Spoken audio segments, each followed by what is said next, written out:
Something strange happens when people start making more money. They look at their bank accounts at the end of the month, expecting to see safety, expecting to see growth. But instead, the balance is exactly the same as it was when they were making half as much. Most people think this is a personal failure, a temporary lapse in judgment, a bad month of budgeting. But it isn't. Your savings rate didn't drop by accident. It was absorbed. We live in a world that assumes your default state should be zero, and the moment you accumulate anything extra, an invisible mechanism activates to extract it. Subscribe if you want to understand more hidden patterns like this. Because what you are experiencing is not an accident of inflation, and it is not a lack of willpower. It is the predictable result of a perfectly optimized machine. But this is where the pattern becomes even stranger. Consider the modern professional. They secure a promotion.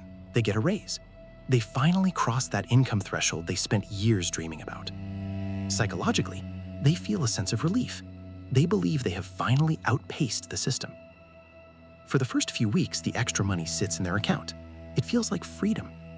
But then, subtly, the environment shifts. The standard of what is acceptable begins to change.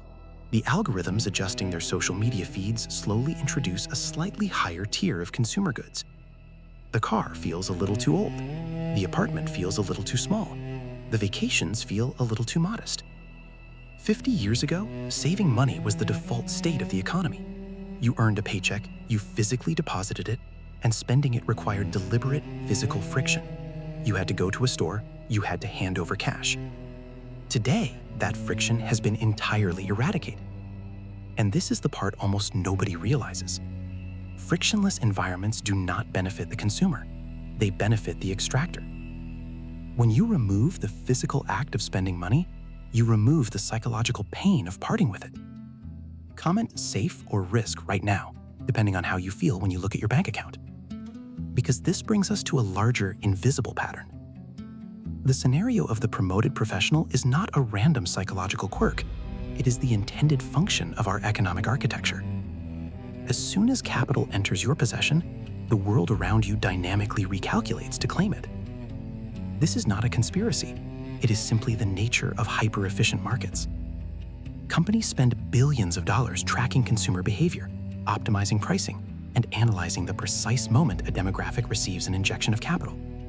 They know when you get paid. They know when bonuses drop. They know exactly how much you can theoretically afford, and they adjust their systems to meet you exactly at the edge of your new income limit. They call this lifestyle inflation, framing it as a personal choice. But the real system hides one level deeper. We live in an economy powered by continuous extraction. Think about the structure of your monthly expenses. 10 years ago, you purchased software once. You bought media once. You owned the things you paid for. Today, everything has been converted into a subscription, a continuous drip. This is the hidden mechanism. The system does not want your money all at once. It wants a permanent, automated connection to your cash flow. It relies on the fact that human beings are psychologically ill-equipped to manage dozens of microtransactions operating in the background. The system exists to ensure that the concept of disposable income remains an illusion. Who benefits from this? The institutions that hold the infrastructure, the payment processors, the data brokers, the platforms that host the digital transactions. Every time money moves, they take a fraction of a percent. Therefore, the system requires velocity. It requires your money to be in constant motion. If you leave money sitting in a savings account, it stagnates. The system slows down. So the environment is engineered to make holding on to cash feel uncomfortable, irrational, and psychologically heavy. Most people never learn these systems unless they actively study them. Subscribe to join those who do. Because if you do not understand the mechanics of the environment, you will always be a victim to its design. Look around society today. People are working longer hours, generating more economic output than any generation in history, yet they carry a deep, quiet panic about their financial future. Do you think financial struggle is mostly a lack of discipline or a perfectly designed system? Tell me your thoughts below. This brings us to the ultimate misunderstanding. The mistake almost everyone makes when their savings rate begins to drop. They think they have a budgeting problem. They download tracking apps, they make spreadsheets, They promise themselves they will try harder next month. They try to out-discipline a supercomputer. But budgeting in a frictionless economy is like trying to hold water in your hands while someone continuously widens the gaps between your fingers. The psychological trap is the belief that I earned this. When people feel stressed by their work, the system offers them immediate, frictionless relief in the form of consumption. A delivery meal, a spontaneous online purchase, a weekend getaway. The system tells you that spending is a form of self-care. It frames the extraction of your wealth as a therapeutic reward for your hard work. And intelligent people fall for this every single day. They fall for it because the system quietly reinforces the idea that an empty bank account is normal. Think about it. If you have credit available, you aren't really broke. The normalization of debt has convinced the modern worker that as long as they can make the monthly payment, they can afford the lifestyle. They trade their future labor for present-day comfort. This is where the illusion begins to break. Comment follow or think, depending on whether you follow the standard path or prefer to question the rules. Because people who actually understand this pattern behave in a fundamentally different way. They recognize that the environment is hostile to liquid capital. If you leave cash sitting in an accessible checking account, it will be extracted. The algorithms will find it. The targeted ads will find it.